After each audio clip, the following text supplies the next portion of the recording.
애청자 여러분들, 오늘은 억울한 사람이 되지 맙시다, 이런 주제가 되겠습니다.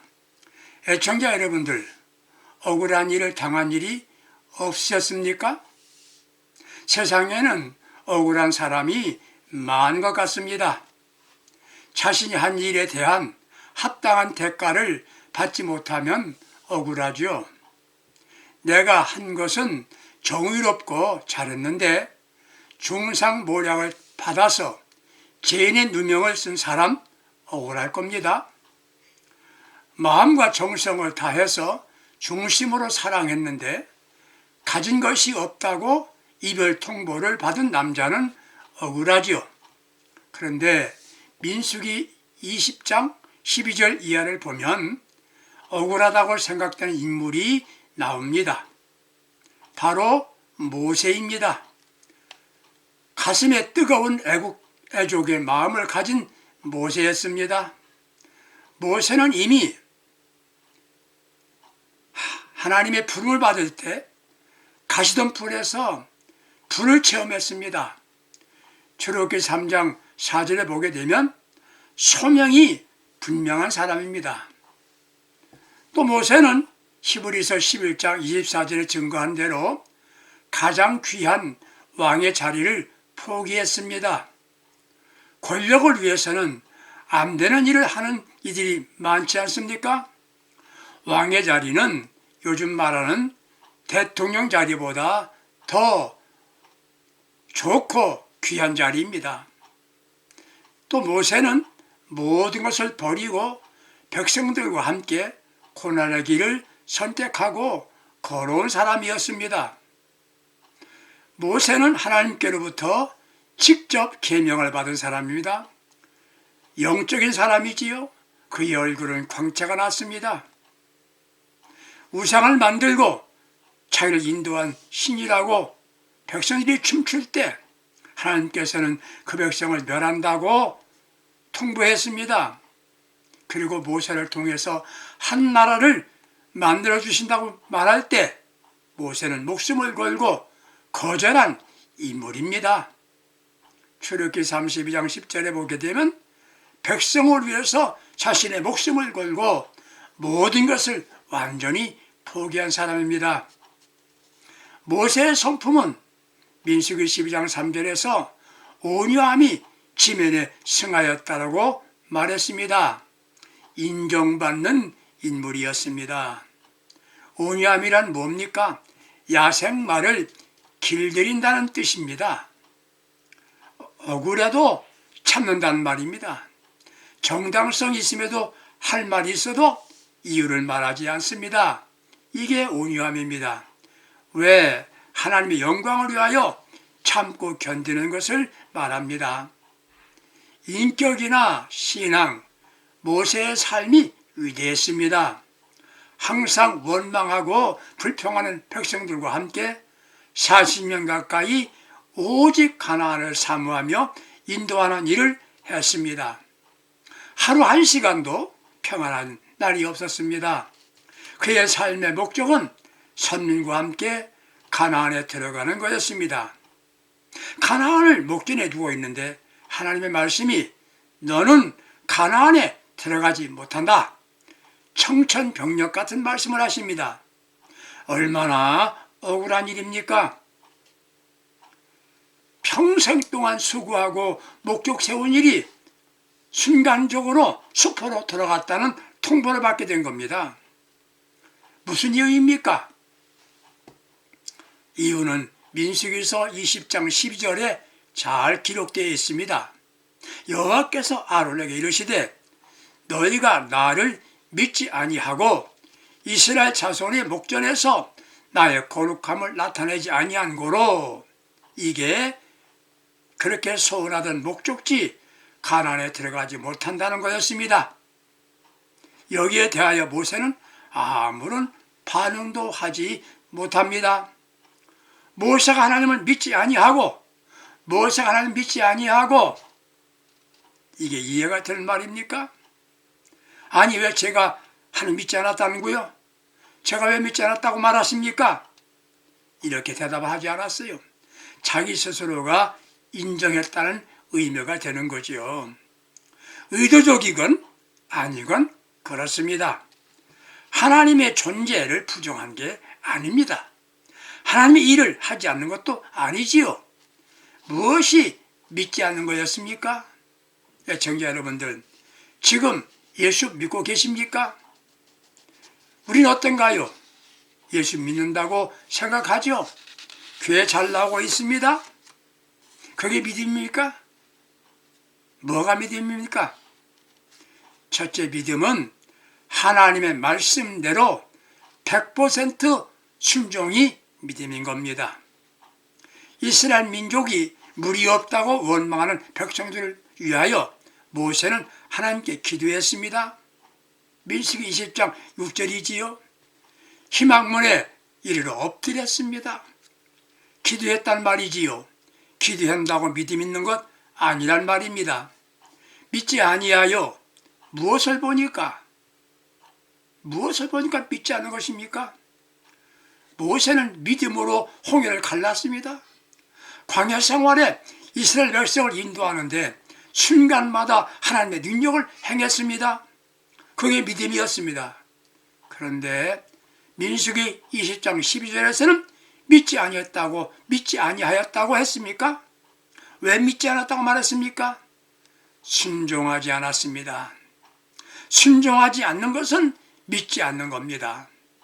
믿음은 순종입니다. 민수기 10장 8절에서 나타나고 있어요. 믿음 좋은 사람은 무조건 순종합니다. 아브라함이 그러했습니다. 무조건 순종입니다. 묻지마 순종입니다. 갈증으로 부르짖는 백성을 위하여 하나님께서는 지팡이를 가지고 내 형 아론과 함께 회중을 모으고 그들의 목전에서 반석에게 명하여 물을 내라 하셨습니다. 다 했습니다. 회중을 모으고 그들의 목전에서 반석까지 순종했어요. 하나 명하여라고 하셨는데 반석을 명한 게 아니라 쳤습니다. 명하여와 친 것이 차이가 있다는 거예요. 불순종, 전체가 불순종이 아니면 90%만 순종하면 순종이다? 아니다? 아닙니다. 여러분들 100% 순종이고 순종이 믿음인 겁니다. 100% 그대로 해야 됩니다. 죄를 범하는 것이 모자람도 죄고 지나침도 죄가 된다는 겁니다. 모든 것은 정확함이란 말이지요. 주님보다 너무 떨어져 뒤에 있어도 너무 앞에 가는 것도 문제인 겁니다. 50% 아니 90% 순종은 불순종이란 말입니다. 또 하나의 교훈은 전에 경험을 중심으로 행동하는 게 문제였습니다. 출애굽기 17장 6절에서 백성들이 물이 없다고 원망 불평할 때 하나님께서는 반석을 치라 하셨습니다. 모세는 그때 했던 대로 한 겁니다. 반석을 치니 물이 나왔었죠. 그때 하던 대로 한 거예요. 경험이 습관이 되고 습관이 성격이 된다는 말 들어보셨죠? 전에 그렇게 했어. 전에도 그렇게 했어. 그건 전의 일입니다. 지금 상황과 시간이 다릅니다. 오늘 주시는 하나님의 뜻이 무엇인지 알고 그대로 순종해야 믿음인 겁니다. 모세는 그걸 잊어버리고 명하여가 아니라 반석을 침으로써 불신앙자가 되고 말았습니다. 두 번째, 왜 모세는 억울한 사람이 되었습니까? 겸손하지 않아서 그렇습니다. 겸손이 믿음의 표시입니다. 교만은 불신앙의 표현입니다. 물을 누가 내가 하십니까? 물을 누가 내는 겁니까? 하나님이시지요. 민수기 20장 10절에 우리가 물을 내랴? 모세가 물을 내는 게 아니에요. 아론이 물을 내는 게 아니에요. 그런데 모세 아론이 물을 내랴? 그렇게 백성들에게 말합니다. 광야를 지나오는 동안에 그 길에 능력의 사람이 되었다는 말입니까? 우리가 물을 내랴? 아니에요. 기적을 일으켰습니까? 아닙니다. 그걸 기적과 물 내신 분은 하나님이십니다. 하나님이 하신 겁니다. 내가 한 게 아니란 말입니다. 오늘 지도자들이 착각하는 게 있습니다. 무슨 일을 잘하고 나면 자신이 한 것이라고 말합니다. 자신을 통해서 하나님이 하신 것이지 자신이 한 것이 아니라는 거예요. 그런데 내가 하랴? 우리가 하랴? 이게 교만입니다. 교만은 불신앙입니다. 신앙인들이 말이나 행동에 있어서 주어가 누구여야 합니까? 내가 주어가 아닙니다. 하나님이 주어가 되어야 됩니다. 나의 주님이어야 합니다. 어디에서나 주님이 앞에 있어야 됩니다. 주어가 바뀐 게 불신앙입니다. 숨어있던 불신앙이 드러난 겁니다. 나는, 우리는 이게 불신앙입니다. 이것을 기억해야 합니다. 겸손하면 천사요, 교만하면 마귀가 됩니다. 겸손하면 천사요, 교만하면 마귀가 된다. 마귀는 원래 천사였습니다. 교만하여 한과 같이 되려고 하다가 쫓겨나 마귀가 된 겁니다. 이덴 동산에서 사탄이 하는 말, 하와에게 선악과를 먹이면 하나님처럼 된다고 유혹합니다. 그래서 인간이 타락한 겁니다. 하나님처럼 되려고 하기 때문입니다. 이를 말합니다. 내가 죽어야 당신이 삽니다. 맞습니다. 나와 세상은 간 곳이 없고 예수님만 보여야 합니다. 입을 열면 주님만 말해야 합니다. 사람들은 자신도 모르게 달라지는 경향이 있습니다. 모세 자신이 교만하다고 생각하지 않았을 겁니다. 신앙인은 하나님께 사용될 때 조심해야 합니다. 더 겸손해야 합니다. 성경을 보면 교만하다가 끝이 좋지 않게 된 사람들이 많습니다. 예를 들면 사울왕도 처음에는 겸손했는데 교만하다가 하나님께 버림받았습니다. 우시야 왕도 그러했습니다. 겸손하면 하나님께서 기뻐하며 사용하십니다. 겸손하면 사람들도 존중히 여깁니다. 교만하면 수치가 온다고 잠언 11장 2절에서 말씀하십니다. 수치가 아니라 억울한 사람이 되는 겁니다. 사랑하는 애청자 여러분들, 지금도 겸손하지만 더 겸손하십시다. 세 번째 이유는 감정을 다스리지 못했기 때문입니다. 믿음의 사람들은 감정을 잘 다스려야 합니다. 모세는 분노했다고 했습니다. 즉 혈기를 낸 겁니다. 모세는 원래 온유한 사람이었습니다. 그런데 38년간이란 세월 백성들을 인도하기 위하여 어려움을 참았습니다. 백성들은 시도 때도 없이 조금만 불편하면 불평합니다. 주변 사람이 원망하고 불평하면 어떻습니까?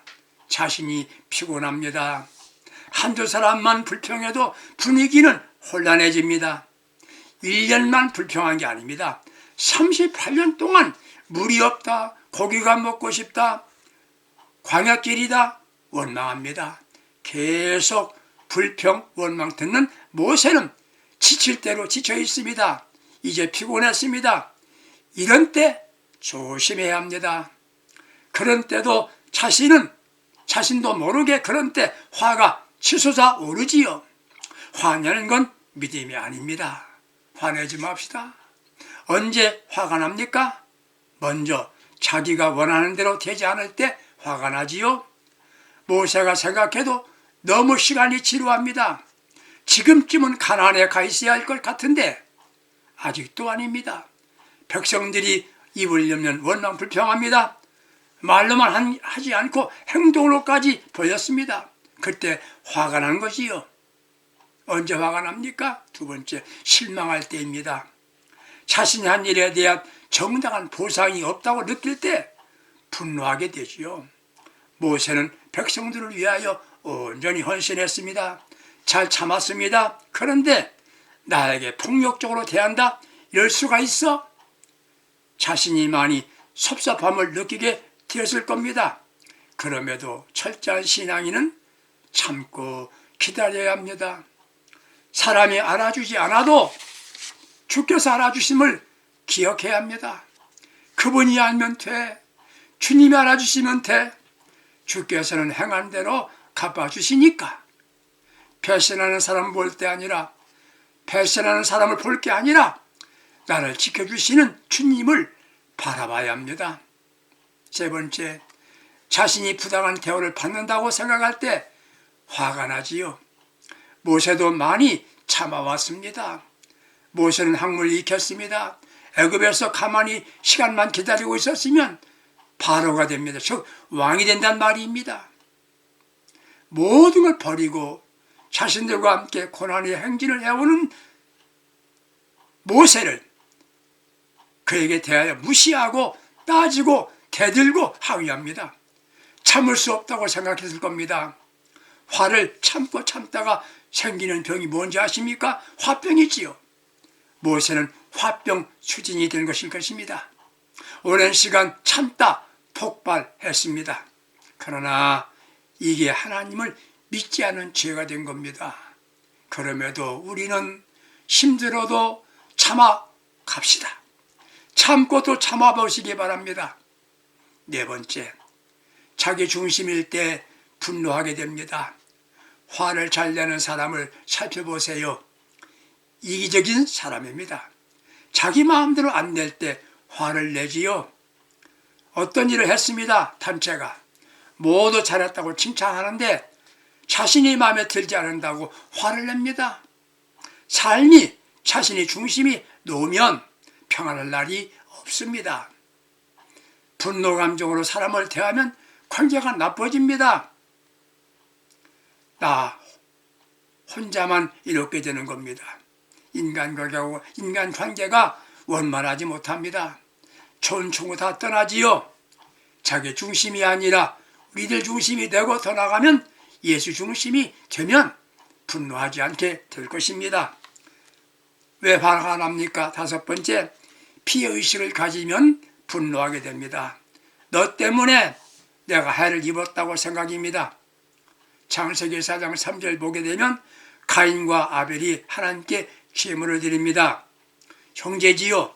문제는 동생 아벨의 제물은 하나님께서 받으시고 가인의 제물은 연락되지 못했습니다.